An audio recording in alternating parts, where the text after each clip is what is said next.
Pascal. You are now rocking with that dude Pascal.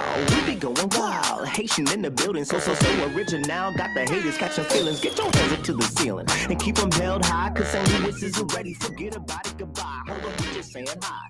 Five somebody, rise up weekdays. Catch us live, somebody, let's go. Good morning, everybody. Good afternoon and good evening. Welcome to the Pascal Show. Hope you guys are all doing well out there. Hope this show finds you in good spirits, because another day above the dirt is always a blessing. Let's not forget this. Now, I come to you with some bad news. This is not a great, this is not great news here, but it is breaking news. Hence the reason why we are on so quickly. But we have some breaking news, some really, really bad, terrible information that just came out. And this is insane, heartbreaking as well. So please do me a favor, but we got some information and all that stuff, so we're going to get into the conversation here very shortly. So do me a favor real quick, and let me tell you this too. It's a huge news day. I'm just letting you know. There's going to be a lot of stuff coming out, all right, today on this platform. There's going to be a couple lives, etc. So I'm just letting you know there's a lot. So do me some solids here. Hit that like button down below, okay? Hit that reaction button if you're watching on other platforms. There's something I'm going to ask of you guys. It's here shortly. That's very important, okay? Especially because of how much content is going to be coming out today on this platform, all right? On this channel. So hit that like button, hit that reaction button. If you're watching on those other platforms like Facebook all the way to Rumble, make sure you hit that follow button on the platforms over there as well. Make sure as well that you subscribe here. Here's the most important part here. Make sure you have that notification bell on and you set it to all. All right. So you know whenever I go live, whenever I upload, because a lot of this stuff, there's a lot of breaking stuff that I'm going to be coming out like a damn tidal wave with information today. So make sure you hit that notification bell and set it to all. Okay. So you know whenever I go live and whenever I upload. Okay. Now, subscribe on my second channel as well, because there's going to be a lot of content over there on the second channel as well. The Pascal Show Clips. That's what that second channel is called. Make sure you're subscribed on both channels. All right. Hit that notification bell over there as well. Set it to all as well. Hit that join button down below. Become a member. Check out my Patreon. Check out my locals. And of course, check out PascalMerch.com. We got some really great stuff over there. PascalMerch.com. Okay, guys? All right. So we do have some not so great news. This is breaking news, and this is big breaking world news. Just so you guys know, the Pope, okay, Pope Francis. I'm just pulling up his photo here so you guys can see his face one more again. Pope Francis has passed away at the age of 88 years old. Now, if you are a Christian or a Catholic, he is the leader, okay? He's the highest of the high as far as the system, okay, the structure of how Catholicism is created, or how Catholicism is constructed. All right. Now, what we understand though is that Pope Francis has had medical issues for quite some time now. He was in and out of the hospital because of pneumonia a little while back. And then the day after one of the biggest days in Catholicism, just so you know, yesterday, if you weren't hip to it, yesterday was Easter Sunday. It is the biggest, one of the biggest days. It is just as big as if you have, celebrate Christmas, okay? The birth of Jesus Christ, and then the day that Jesus Christ rises from the dead, okay? These two things are massive, okay, in the world of Catholicism, and they're huge celebrations. Christ is born, and that's Christmas Day, and then, of course, yesterday was Easter. So, of course, these are two huge religious events in the world of Christianity, Catholicism, etc. The fact that he passed away the day after Christ has risen is just it's very shocking. It's shocking. I'm not sitting here saying that it means anything. Okay. I'm not sitting here saying there's anything sinister going on. No, it's just very interesting that he held out until yesterday and then he passed away. Now, here's the thing. I'm so glad somebody put this in the chat, because I knew that there was going to be some sort of conspiracy theories coming out here. From what we understand so far, Vice President JD Vance was one of the last people to meet with Pope Francis. And I already know what people are already going. Like, I just saw in the chat. Oh, some sort of conspiracy theory. Maybe there's a connection between the passing, JD Vance meeting with him, and then him passing away just hours after meeting JD Vance, Vice President JD Vance. Let me just say this. Let's not do that. Okay? Let's not go there. Okay? This man, okay, the Pope had some serious health issues for a long time. And I think he just straight up succumbed to his illnesses that he had. All right. So, but it is wild, of course, that Vice President JD Vance meets with him and then he passes away just hours later. And again, let me just say, may Pope Francis rest in peace, regardless of where you stand and all that, because I know everybody there are people out here that have some problems with Pope Francis or just Catholicism in general. Okay. But this is a man that was here, served in the way that he served as Pope, and now he is no longer here. So may he rest in peace.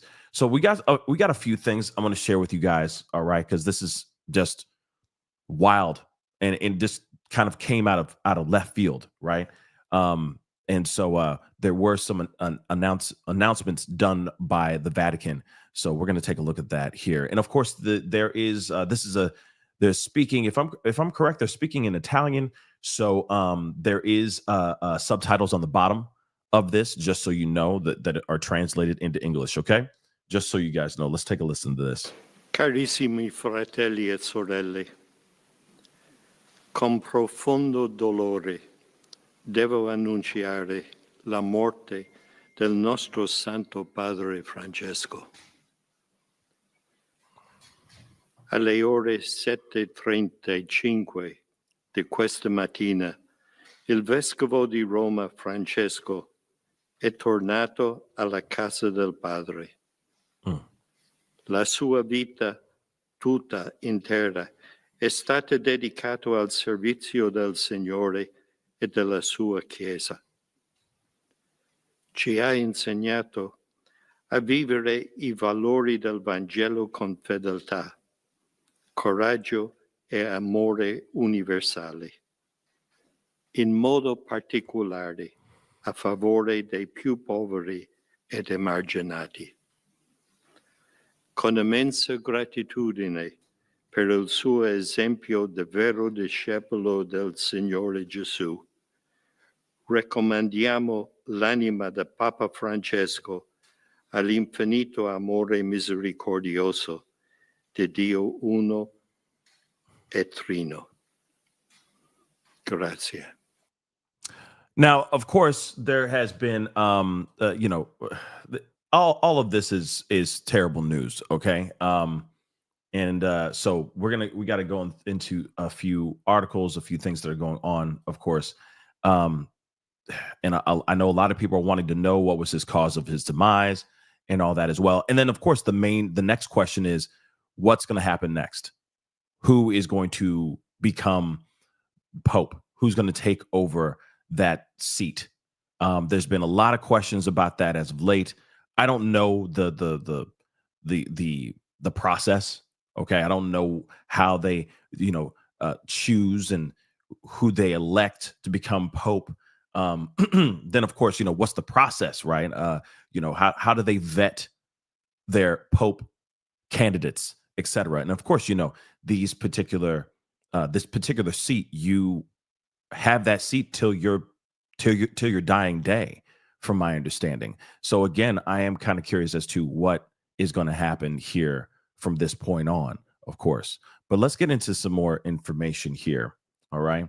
So Pope Francis, voice for the poor, who transformed the Catholic Church, he passes away. Okay, the day after Easter, which is crazy. Okay, so it says here, Pope Francis, a voice for the poor, who overcame fierce resistance to reshape the Catholic Church, passed away at early Easter Monday at the age of 88. Okay, and this is what the Vatican, which we just heard the Vatican announce. He passed away the morning after the holiest day of the Christian year. I mean, I think it's both. You know, you got Christmas, which is a huge deal. Okay, and then you have Christmas, and then you have Easter, which is also one of the biggest moments of the Christian year for sure. When the world's 1.3 billion Catholics celebrate the resurrection of Jesus Christ, despite his poor health, Francis was seen a number of times in public at the Vatican during Holy Week, culminating in an Easter Sunday appearance where he delighted crowds at St. Peter's Basilica in Rome. Now, the Pope's passing was announced, quote unquote, with deep sorrow by Cardinal Kevin Farrell. The Vatican Camerlengo, I don't know what that is, okay, who said Francis passed at 7:30 a.m.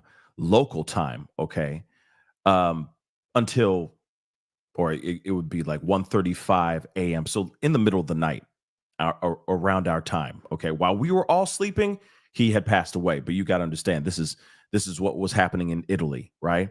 So Italy time, 7:35 a.m. their time, okay.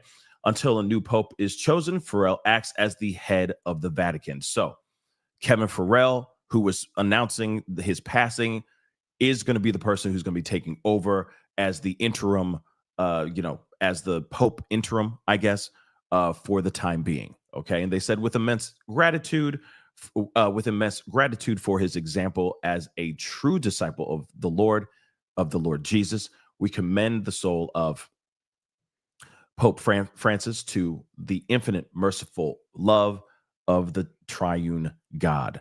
Okay. The Vatican later said on Monday that the Pope passed away at his residence, okay, at a guest house in the Vatican where Francis had lived since his election in 2013. So he was Pope for a good long time, guys. Okay. Thank you, Lady E.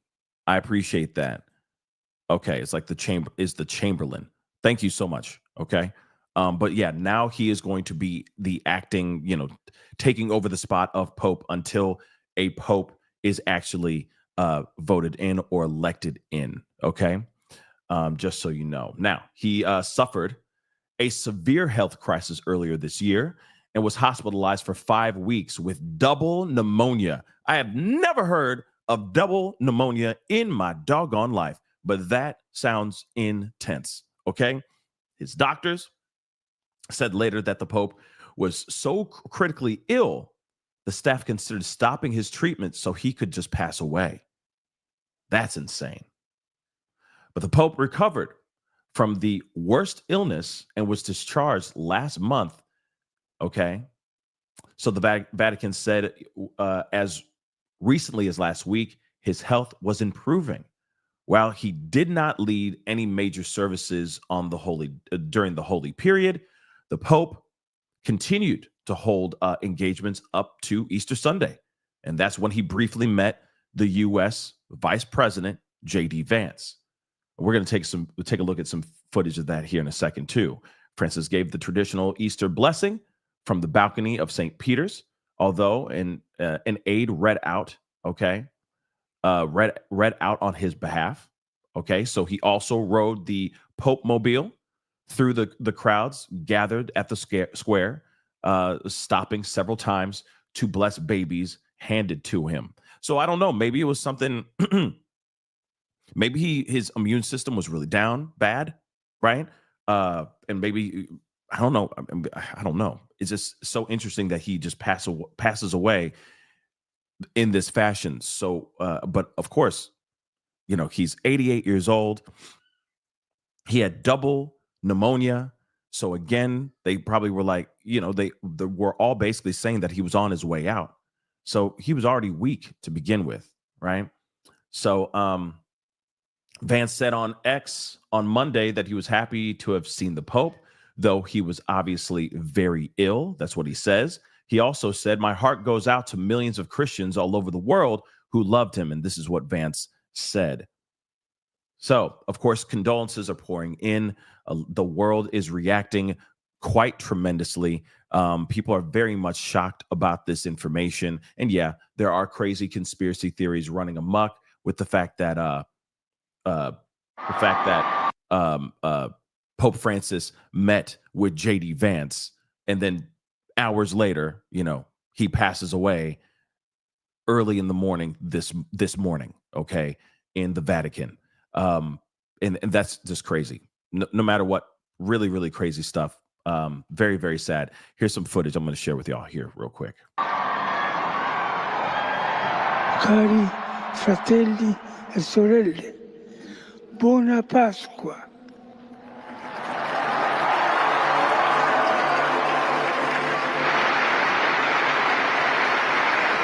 E con la preghiera i cristiani dell'amato medio. Unfortunately, I can't play that because I don't know if it's copyright stuff, but you know how it is. That's crazy. Look at that. That's some wild stuff. Oh, let me see. It's tripping now. Hold on, guys. Yeah, I'll just... Crazy stuff, guys. Crazy info. We got more stuff we're going to be looking at here shortly, but I just wanted to show you guys a little bit. JD Vance, Vice President JD Vance, meeting with the Pope.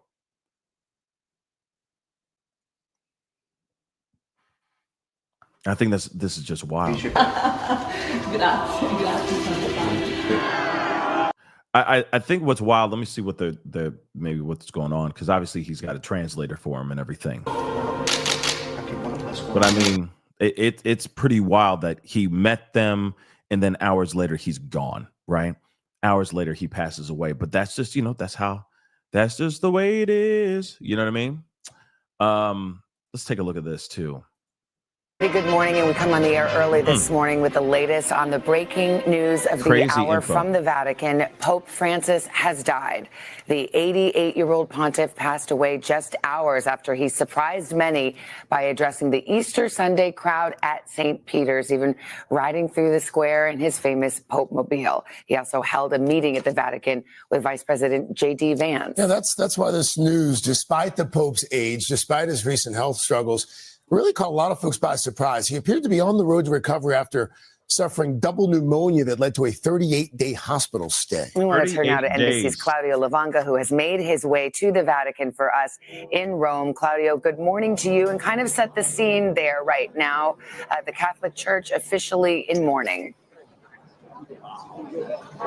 Good morning, Savannah. Good morning, Craig. I don't know if you can hear that. Those are the bells slowly ringing in St. Peter's Square, announcing, of course, the death of the Pope. It was the literal announcement that came out a few hours ago. But the Vatican just said that right now at noon, this is noon right now in Rome, a special rosary will be recited for Pope Francis. It is literally about to happen. I was here just 24 hours ago with tens of thousands of faithful celebrating Easter. And as you mentioned, it did look like the Pope was slowly on his way to recovery, because he made that sudden and surprise appearance on the central balcony of St. Peter's Basilica behind me.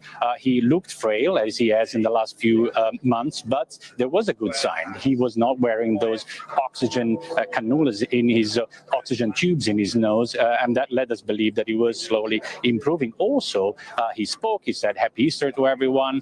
And then he got on a Pope mobile to tour St. Peter's Square among an ecstatic crowd of pilgrims, because that was the first time he's done that since he left hospital more than a month ago. And then this morning, less than 24 hours later, we woke up to the shocking news. Now, St. Peter's Square was already full of people early this morning, even before the news came along, because this is, of course, Easter Monday.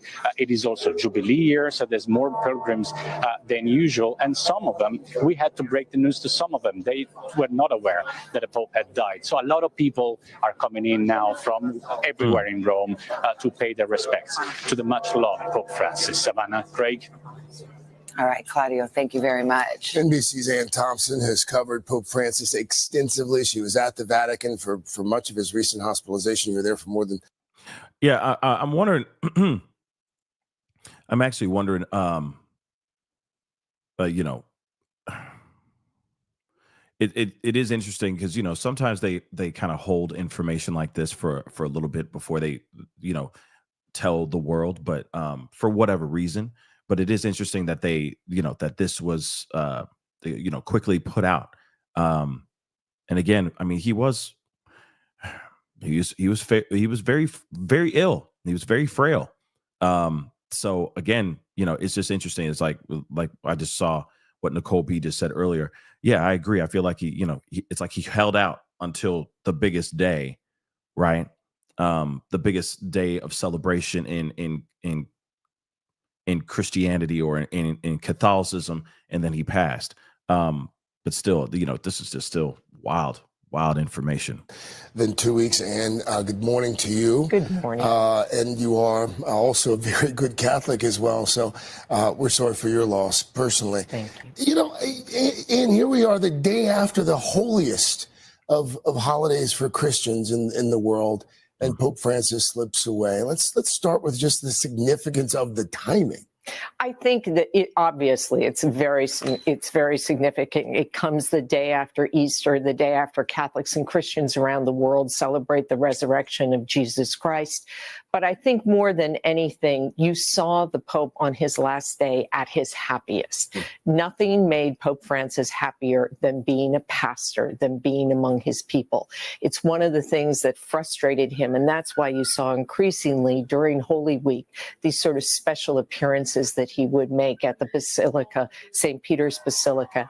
And that's what he loved. He loved being among the people. He never thought of himself as a monarch or anybody special. He thought of himself as a pastor, bringing God's word to his people. And that's what you saw in his final hours. And in his final days, even doing his traditional visit with prison inmates exactly. at a prison near Rome. Talk about what's next now. I mean, a lot of these plans have been in place literally for years. There's a period of mourning, there's a funeral for the Pope, and then there will be a conclave to elect a new Pope. Right. So the first thing that happens will be the papal funeral, and that happens usually within 4 to 6 days of his death. We haven't heard any official word from the Vatican when that will happen. The cardinals from around the world will come to Rome for that funeral. And then there is a period called the congregations, where the cardinal electors, and there are about 135 of them, get together and they have speeches, because while they're all cardinals, they really don't know each other, and they have to get to know each other. And then after that period, there will be a conclave, and that's when the cardinal electors go into the Sistine Chapel and everyone else is ushered out, and they spend days voting on who will be the next pope. And so that's what will happen. The dean of the I'm going to roll that back one more time, because I think that's good to hear, you know, kind of a breakdown of how they, you know, come up with what's the next steps. Because clearly there needs to be someone in the seat as Pope. And yes, I know. I mean, he just passed away. But unfortunately, this is something that needs to be figured out here soon. Okay, life does go on, and somebody needs to take over that seat. So I was wondering, how do they figure that out? And she just said it. So I'm going to play it again. Okay. And yeah, guys, I mean, the JD Vance didn't do any damn thing. Okay. He met him. Pope passed away. You know what I'm saying? It was the timing is that it was just timing, guys. All right. So those rumors are getting ridiculous. Okay. But I already know everybody's like, those conspiracy theories, like as if, JD Vance is like, I don't know. You know what I mean? It's just getting ridiculous with the theories and all that. This is just a very sad situation, and it's a tragedy, for the Catholic community, no matter what. So this is just a breakdown of how things are figured out. Okay, for this, for who is going to become the next pope. Okay. Each other, and they have to get to know each other. And then after that, Cardinals, 35 of them, get together and they have speeches, because while they're all cardinals, they really don't know each other, and they have to get to know each other. And then after that period, there will be a conclave, and that's when the cardinal electors go into the Sistine Chapel and everyone else is ushered out, and they spend days voting on who will be the next pope. And now, what's interesting about that, too, and I'm sorry for interrupting it so much, but I'm going to let it rock for a little bit here after this. But I am kind of curious about this, because she said about 35 cardinals get together and they basically lock themselves up into the Sistine Chapel. They start to get to know each other, and then they do speeches, and then they make a decision on who is going to be the next pope. And I'm wondering, over those next days, where, because some cardinals don't know each other, what is the vetting process? What's the vetting process, right? Like what kind of process do they have to go through to make sure, oh yeah, this person is definitely worthy of, person is most definitely worthy of being pope, right? That does make you wonder, right? What is it is it just a speech that just suddenly moves all these cardinals and they go, yeah, I'm going to vote for him instead. You know what I mean? So I am kind of curious about that, because that's very interesting. It's not like some huge long campaign, days long campaign where they do some crazy smear campaign on each other. Like, you know what I'm saying? It's just they go into a room, they're in the room for a few days, they discuss, they vote, and then out emerges a new pope. That's just very interesting. The process is interesting, for sure. So that's what will happen. The dean of the College of Cardinals will call the conclave. That too has yet to happen. But what you will see, and what you will notice the difference from, for example, Pope John Paul II's funeral versus Francis, is Francis wanted a more simple funeral. He wanted it to be more streamlined, and he's not going to be buried at the Vatican. He's going to be buried at Santa Maria Maggiore, which is where he goes to visit the icon of the Blessed Virgin, the Christ's mother, before and after each trip. And it's also the basilica where St. Ignatius Loyola, the founder of the Jesuits, and that's the order of which Francis was, celebrated his first mass. So there are many, many symbols, and that's where he will be buried. That's what's up. The other thing is somebody asked about maybe there could be female pope. Nope. There are no female cardinals at all in the Catholic Church, just so you guys know. None. Okay. I think there's one black cardinal. I think. But I'm going to look that up here in a second. But other than that, there's not much diversity here, guys. All right. Not much. So as far as a female being elected to become pope is not possible. Okay. Only Jesuit Pope, yes, so far. And again, I know a lot of time will be spent over the next few hours, especially talking about this Pope's legacy, especially. What do you think? Oh, it's mercy and compassion. He is the man who brought the Catholic Church, especially the U.S. Catholic Church, away from the culture wars and back to Christ's basic message: do unto others as you would have them do unto you.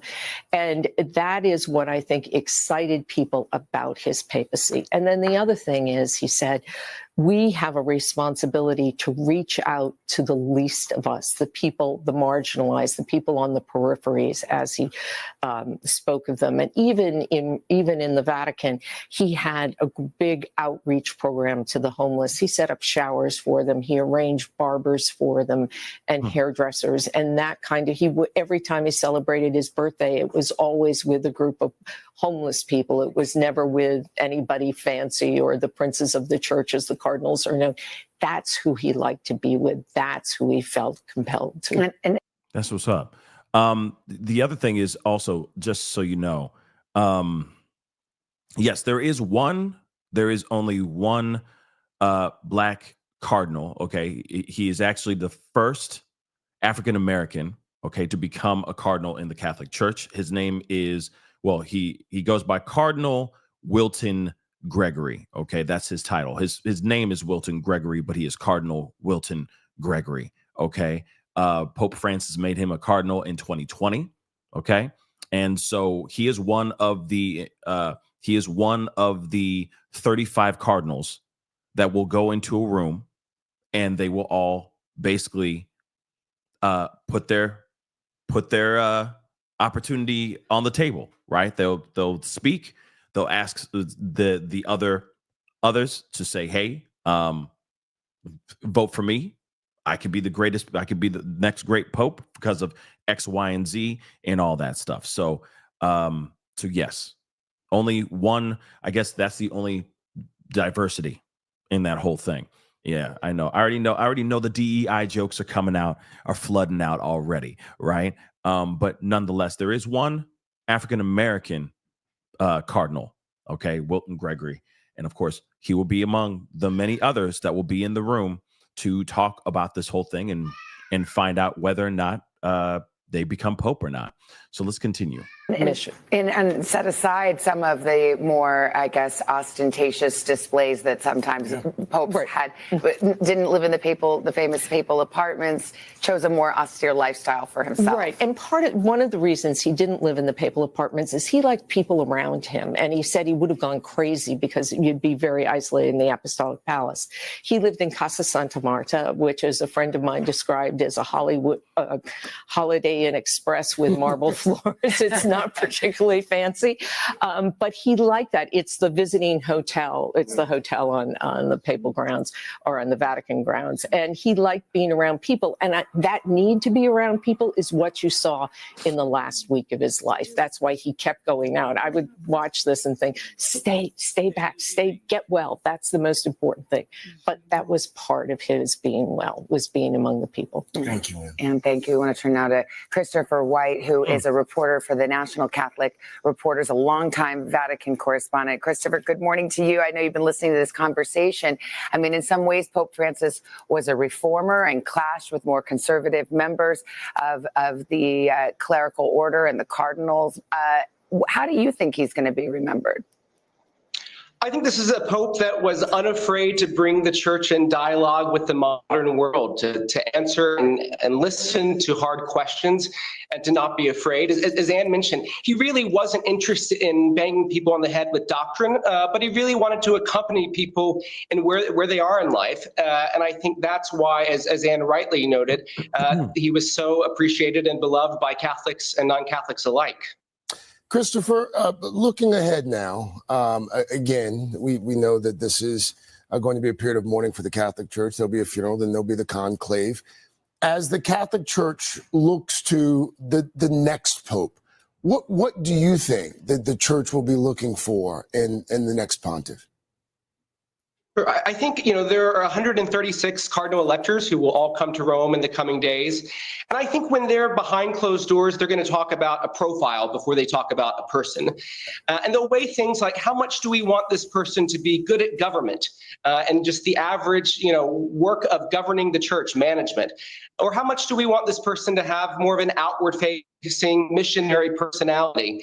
And they'll weigh those and discuss what's needed in this moment. And that will, certain tensions will emerge in that process. But I think they'll talk a lot more about what the church needs before they talk about who.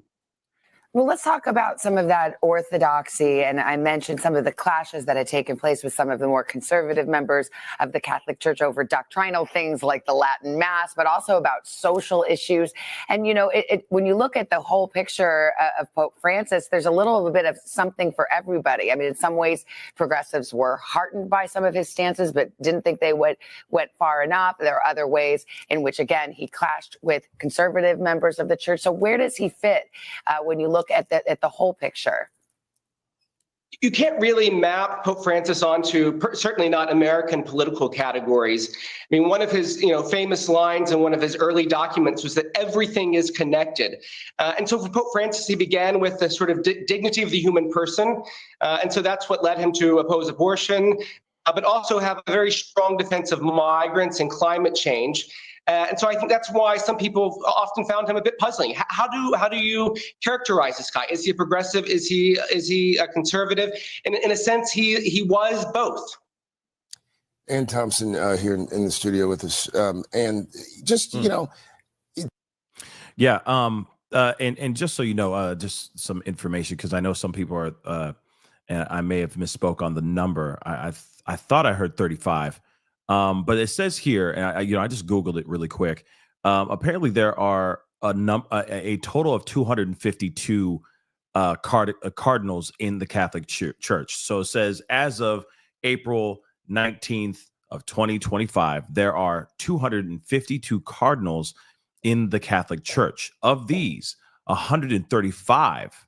So I may have I definitely misspoke. So my bad. But of these, 135 are cardinal electors, meaning they are under 80 years old and eligible to vote in the conclave to elect a new pope. So what is really going down is they have 135 cardinal electors. They're going to get into a room. Those particular people are going to speak because they get the chance to get their shot at the brass ring.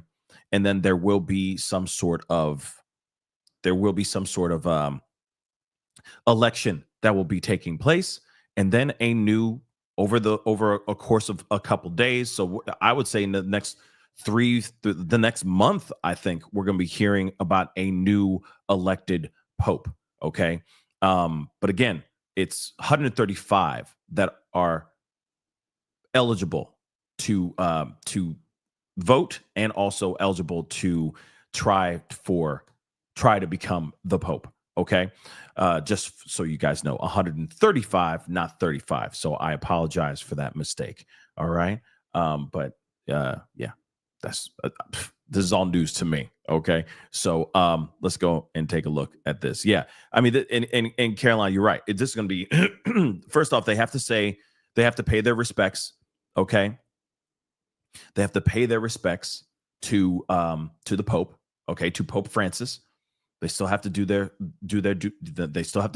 respects, paying their respects, do the ceremonial thing, say goodbye to him, and then they're going to get into a room. You know, of course, his funeral could be days from now. It could be days from now. It could be. They said 4 to 6 days when they will finally do their farewell. So later on this week, there will be some sort of funeral for the Pope, and then after that, that's when they go into a room, or basically all the cardinals get together. They speak, they get to know each other to a certain extent, and then there will be the election process, and that could take several days as well. So again, you know, we're looking at possibly the next month, late next month, hearing a new elect pope. Okay, hearing about a new elect pope. So this is going to be, like I said, this is going to be very, very interesting. And of course, there's a lot of people wondering, you know, who could be the next pope. Okay. And are we going to go back? You know, because I know that, Pope Francis had some views on certain things that definitely shook the Catholic Church back in the day. If you notice that, if you look at our election process with with our president, okay, there was some things when we had Biden in office, and now we have Trump back in office, right? So again, there's certain things that have, I guess have become a little bit more traditional, okay, to a certain extent. that maybe they might resort back to as well, right? The election on Trump can be a sign of the times, right? So there could be a possibility of like, do we want somebody that is traditional, or do we want somebody who is going to shake up the Catholic Church and put in new views, put in different thoughts about certain things that maybe the Catholic Church did not see as fit, okay? And there were certain things that Pope Francis was speaking out about that he was for, etc., right?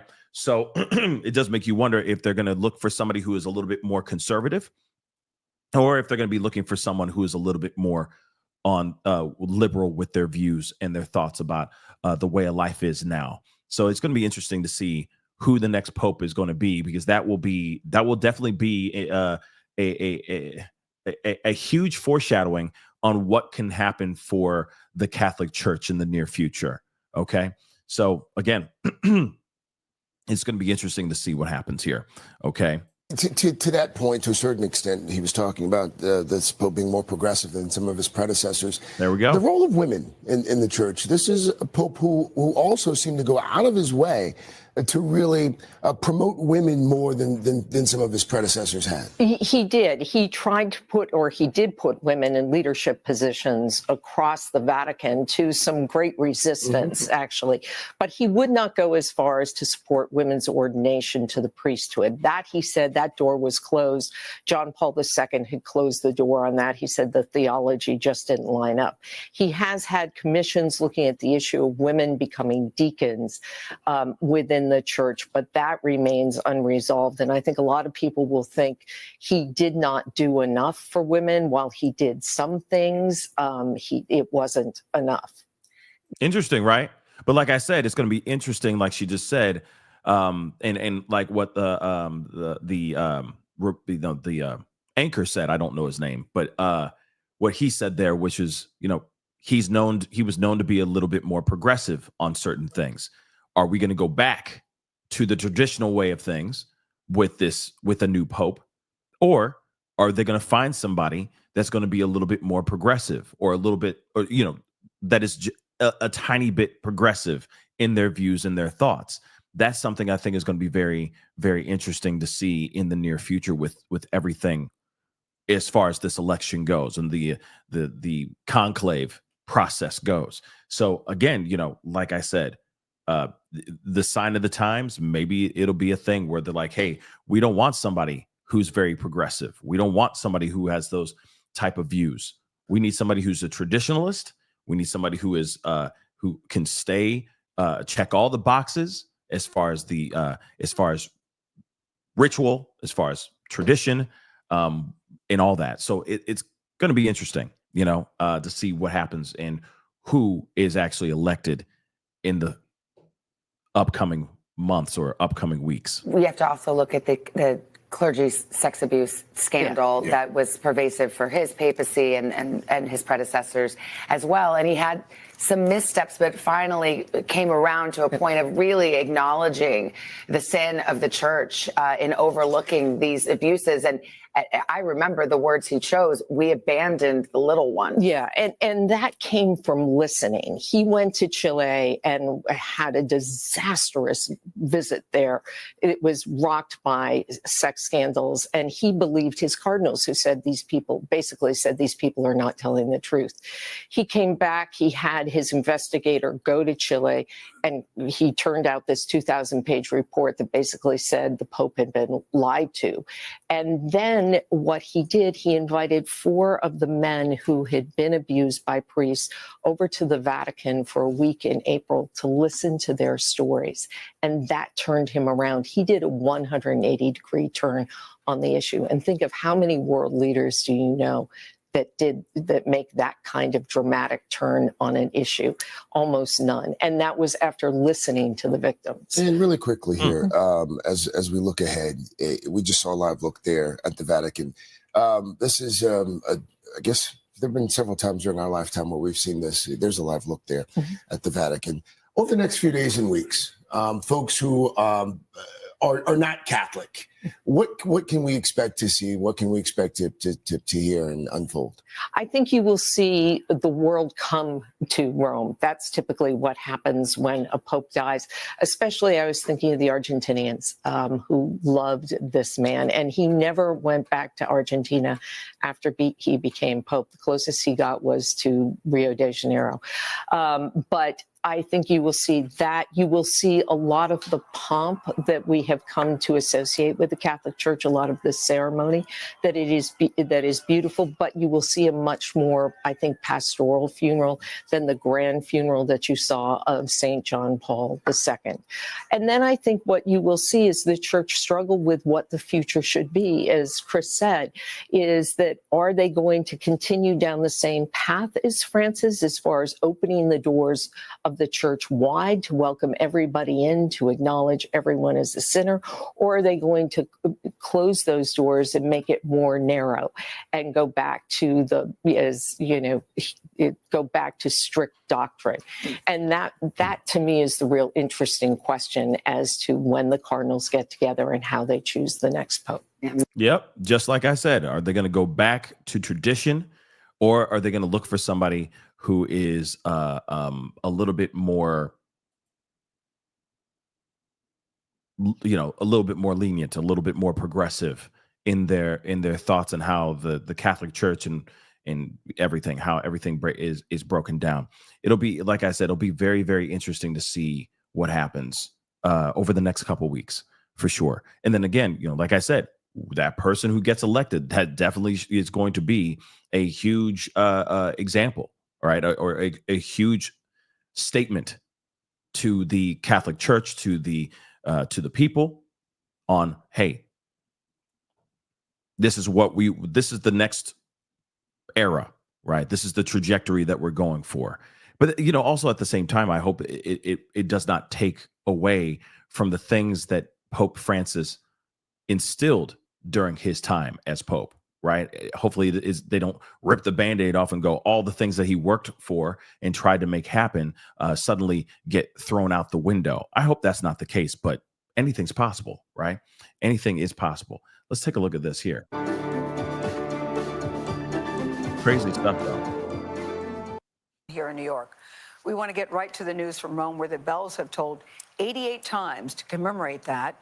Pope Francis died this morning, we're sorry to say, and he was 88 years old. And we had just seen Pope Francis yesterday visiting crowds in St. Peter's Square on Easter Sunday. And this evening, Vatican officials will preside over the death ritual, and the placement of the Pope's body in his casket. In a moment, we're going to speak with Nora O'Donnell, who had a historic interview with the Pope last year, the first wide-ranging interview with an American broadcast journalist. That was she. But first, Chris Livesay is with us from Rome. He's on the ground there. Chris, good morning. What are you seeing? What are you hearing? Good morning, Tony. Well, as you mentioned, those bells were tolling for the death of Pope Francis.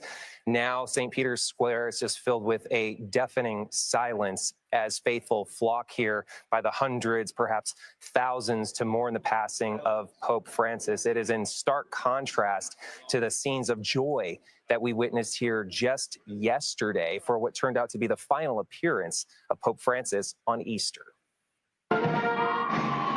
Less than 24 hours ago, it was Pope Francis making a comeback. Cari fratelli. Dear brothers and sisters, happy Easter, he said. Notably absent were any oxygen tubes as he rode in the Pope Mobile a mere 3 weeks after he was discharged from a 5-week hospital stay for life-threatening double pneumonia. Earlier Sunday, Francis very briefly met with Vice President JD Vance, a vocal Catholic. So good to see you. Vance's strict views on border security had clashed with Pope Francis, the world's most vocal champion of migrants. I know you've not been feeling great, but it's good to see you in better health. It will go down in history as one of the Pope's last meetings. The Pope, struggling to speak for long periods, used an aide to deliver one of his final messages, a condemnation of policies that stir up contempt for the vulnerable, the marginalized, and the migrants. For Pope Francis, it was the latest in a string of surprise appearances. An 88-year-old who was still under strict doctor's orders to rest and avoid large crowds. Instead, here he was on Palm Sunday, surrounded by 20,000 people. And again on Holy Thursday, visiting a prison. It was a drum roll leading up to Easter Sunday, an appearance too holy to miss that turned out to be his last. Just last night, Tony, I was having dinner with a close aide of Pope Francis, and when I asked him his reaction. Hold on, real quick, man. I was thinking the same thing. You know what I mean? Like, for somebody who is so frail, he was very ill. He had double pneumonia. He was in the hospital for well over a month. Okay, they literally thought he was on his last leg. Then they were ready to let him go, and then suddenly he bounces back. To me, it's like, man, the fact that he is still, touching hands, shaking hands, kissing babies, all that kind of stuff. It's just, with somebody's immune system that weak, I don't know. Like I said, it's wild. Okay, but those were the choices that were made, right? Man, it was crazy. That's just crazy. I mean, me myself, I'd be like, yo, respectfully, I will bless you all from afar. I'll be right here, and I'm just going to throw my blessings. Here you go. Blessings on blessings on blessings. You know what I mean? And then, where's that Purell? I know I didn't touch nobody's hands, but still, give me that Purell real quick. You know what I mean? So, man, this is crazy. But let's continue. Action to all these surprise appearances of Pope Francis, given his frail condition, he told me Pope Francis wants to die on the battlefield. It's a remarkable thing, Chris. It's not shocking, the news today, because he had been so ill, but it is shocking in the sense that we saw him just yesterday. Many newspapers have his picture on the front today. Also, the timing is interesting, this time of renewal for Christians, the resurrection of Jesus Christ. It's a pivotal moment as we see these final pictures of the Pope. What happens now, Chris? This is incredibly profound timing indeed, Tony. So next, about 8 o'clock local time, his body will be placed in a coffin. He's then going to lie in state for about 4 to 6 days, at which point he will be buried. There's a 9-day period of mourning, which has just begun. And then, of course, there is the conclave, when cardinals from all around the world descend on Rome to elect the next pope. That is going to happen in the next 15 to 20 days, Tony. Yeah. So next week, Chris, next month. you. Next month is going down. The 88-year-old Pope led the Roman Catholic Church for 12 years through a series of crises and challenges. He traveled the world and reached out to everyone he met, in particular, people who had often been overlooked or demeaned throughout the Church's long history. CBS News senior correspondent Nora O'Donnell interviewed the Pope last year. She joins us now from Washington. Nora, good morning to you. A lot of people waking up just the way I did with the news that the Pope had passed away. When did you first hear about it? I saw you posted early this morning. I know. I was up early and saw that news from our team in Rome, learning that the Pope had passed away, and clearly a huge surprise on this Easter Monday. It was just about a year ago when we sat down with Pope Francis, and he gave CBS News the first ever one-on-one interview by a Pope to a U.S. broadcast network. And that conversation was about an hour long. We found him to be warm, smart, giving with his time. And it was an extraordinary moment for him. And it was one more way that he stood out from his predecessors during a papacy that was known for great change and great compassion. The Holy Father set the tone with his first official act as Pope, reversing a centuries-old tradition. I want to ask you a favor, he said. Before the bishop blesses the people, I ask that you would pray to the Lord to bless me. He named himself after Francis of Assisi, a saint known for his simplicity and humility. The first pope to hail from the Americas, the first Jesuit pope said he wanted a poorer church, one that would include the excluded, rather than living in the lavish papal apartments where popes have lived for hundreds of years. He set an example by choosing to live at the Santa Marta, a simple guest house on Vatican grounds. What an honor. That's where we met him in April 2024. His desire to reach out to ordinary people sent the bulletproof Pope-mobiles into storage. Yeah, that's the other thing too. Like, I was wondering, I'm like, where's the bulletproof Pope-mobile? Like, that's pretty ballsy, man. I'm gonna be real. That's some guts. Be like, yo, no. I don't want this. I'm fine. Ain't nobody trying to take me out. You know, ain't no Terry's over here. I'm with the people. That's crazy, man. It's crazy. That's why I was like, why doesn't he not have any bulletproof nothing? You know? But okay. Yeah, the 50 Cent of popes. Oh, I'm done. You know, he's like, nah, man, I'm with the people, man. They love me. They ain't trying to take me out.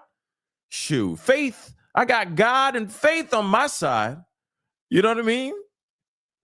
It's wild, man. I cannot greet people from inside a sardine can, Francis famously explained, even if it is made of glass. He'd become one of the most popular public figures in the world, regularly speaking up for the voiceless and leading by example, whether dining with the homeless, washing prisoners' feet, or providing a home in Italy for migrants and refugees fleeing lands torn by war or economic instability. He was a tireless advocate for the rights of migrants, even taking the rare step of delving into a nation's politics when he criticized the Trump administration's plans to deport millions, saying it violated human dignity. The Holy Father pushed for progress in combating climate change, projecting imagery of the crisis on the front of St. Peter's Basilica, and becoming the first pope to issue official Vatican documents on the topic. He reformed the Curia, the central administration of the Church, appointing lay men and women to run Vatican offices, positions historically reserved for cardinals and bishops. During the coronavirus lockdown, he continued to give his public prayers, the People's Pope in St. Peter's Square with no people. Francis made a daring first ever papal trip to Iraq, despite immense security risks. In the last years of his life, nearly every appearance included prayers for peace in both Gaza and Ukraine. Can you help negotiate peace? Rezo mucho por la paz. What I can do is pray. I pray a lot for peace, and also to suggest, please stop, negotiate. A bad deal is always better than an ugly defeat, is it not? Over time, his papacy began to be defined by a topic he did not choose, the wave of clerical sex abuse scandals that stretched to the very highest levels of the church. He was accused at first of being tone deaf in his slow response to the crisis. But then in 2019, the Pope made sweeping changes to allow for greater accountability and transparency. Francis abolished the top-level confidentiality of pontifical secret. You have said zero tolerance. No hay que tolerar. It cannot be tolerated. Cuando hay un caso de When there is a case of a religious man or woman who abuses, the full force of the law falls upon them. In this, there has been a great deal of progress. A few weeks after we interviewed Francis, it was reported that he used a homophobic slur in 2 private meetings. But in his more than a decade as Pope, he voiced support for bringing the LGBTQ community into the church. That push started aboard a papal flight just months into his tenure. Who am I to judge, he said. While he may have received widespread credit for changing the tune of the church, as one Vatican reporter puts it, the lyrics remain the same. Despite drawing fire from church conservatives for being too liberal, he reaffirmed church doctrine opposing gay marriage, but allowed those in a same-sex union to be blessed. The Catholic rules for pretty much everything from birth control to ordaining women were unchanged. That's interesting, y'all. Like I said, wow. Okay. Like, you know, he was progressive. Definitely. You know, I mean, I guess as progressive as you can, as a pope can get, I guess. You know what I'm saying? But still, pretty progressive. Let's continue. Hailing from South America, Pope Francis's simple style was a product of his humble beginnings. Jorge Mario Bergoglio was born in 1936 in Buenos Aires to an immigrant Italian railway worker and a housewife. Again, his name is Jorge. That's what his parents, that's his government name. Jorge, not Francis. But that's interesting. As a young man, he lost part of a lung to an infection, worked at menial jobs, and studied chemistry. Ordained at the late age of 32, he made visiting slums and caring for the poor of Buenos Aires a fixture of his ministry. Francis claimed he only brought a small bag to the conclave that elected him because he expected to be going back home to Argentina. Instead, he became one of the oldest popes in history, having traveled to more than 60 countries and keeping a busy schedule until the final days of his life. But he wasn't immune to health issues, using a wheelchair since 2022 and spending weeks in the hospital in 2023. The toll of the papacy, raising persistent questions of retirement after his predecessor, Pope Benedict XVI, resigned, the first pope to do so in almost 600 years. So you have no plans to resign or retire? I know you don't like this question. No, la diga, sí. Not at all. Ask all you want. It has never occurred to me. When you look at the world, what gives you hope? Todo. Everything. Uno ve tragedia, You see tragedies, pero ve but you also see so many beautiful tantas things. cosas lindas. Uno ve madres heroicas, You see heroic mothers, hombres heroicos, heroic men, men who hombres have que hopes and tienen ilusión, dreams, mujeres que miran women who look adelante. to the future. Eso a mí me da That mucha gives me a lot esperanza. of hope. La gente quiere vivir, People want to live. la gente People va forge adelante, ahead, and people la are gente es fundamentally good. fundamentalmente buena. Fundamentally good. I believe that too. Nora, I love. I think this is going to be interesting. No, I don't think I don't think all of them speak Italian. I don't think they all speak Italian. But I could be wrong. I don't know. Okay. Even so, I was going to interrupt the thing, but I thought that was important to hear a little bit of his history and his background and what he's done while he was Pope as well. I think that was a very nicely put together piece. But I'm also curious as to how they get to the level that they get to. You know what I mean? How do they get to from one, from like just being a priest, right, to becoming a cardinal?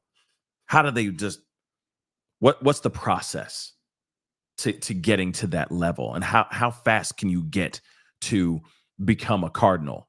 You see what I'm saying? So that you do get a chance to become Pope. And sure, those opportunities probably aren't going to happen to any of these cardinals. I mean, a lot of these popes stay till their dying day, and that could be decades, right? But it is kind of, it does make you wonder, how do they fast track their way to a cardinal? And what's that process? Because there's only 252 cardinals in the Vatican, within the whole realm of Catholicism. So it does make you wonder how they do that, right? So again, very, very, very, very, very, very interesting about all this. It's still tragic news that Pope Francis has lost his life at the age of 88. But of course, the question now remains. I mean, of course, may he rest in peace, and all that. But I am kind of curious as to who's going to be the next pope, who's going to take over his spot, and is he going to continue part of his legacy, what he left behind? Is that person going to fast track certain things, certain policies, the ideals that maybe Pope Francis was trying to get out there? Or is everything going to just get shut down and we're going to go hit reset and we're going to go back to the traditional way of things? It's going to be interesting to see what happens here, though, guys. Real talk. But Sad news, guys, indeed. But, guys, that is the show. I appreciate all y'all for being here. It means a lot. Be sure to tune back in because I got another breaking story to share with you guys. Like I said, today is a busy one, and there's a lot of craziness going on. And there's a lot of bad news, a lot of news in general that we got to look at. So be sure to tune in just a little bit because, again, we got some things to talk about today. We got some things to talk about today. All right. So please do me a favor before you head out. Hit that like button down below. Crush it. Do what it do. Hit that reaction button if you're watching on other platforms. If you are watching on those other platforms, please make sure you hit that follow button. Okay. Subscribe here on my main channel. Make sure you subscribe. Go to my second channel, The Pascal Show Clips. Subscribe over there. And also, if you haven't gotten a chance to check out my short, I just put out a short. It's a little Easter skit. Okay, so go check it out after you see this video. It's only 1.5 minutes long. It's not very long, guys. Go check it out if you can. If you want a quick chuckle, little palate cleanser, go check it out, okay? Subscribe here. Go subscribe to my second channel. Make sure you hit that join button down below. Become a member. Check out my Patreon. Check out my locals. And, of course, check out PascalMerch.com. All right? PascalMerch.com. We got some really great stuff over there, guys. But anyway, it is time to get going. Much love to you guys. I'll see you guys very, very shortly. So be on the lookout. I got another live coming, guys. So we'll be talking very shortly. Be good to yourselves. Be good to one another.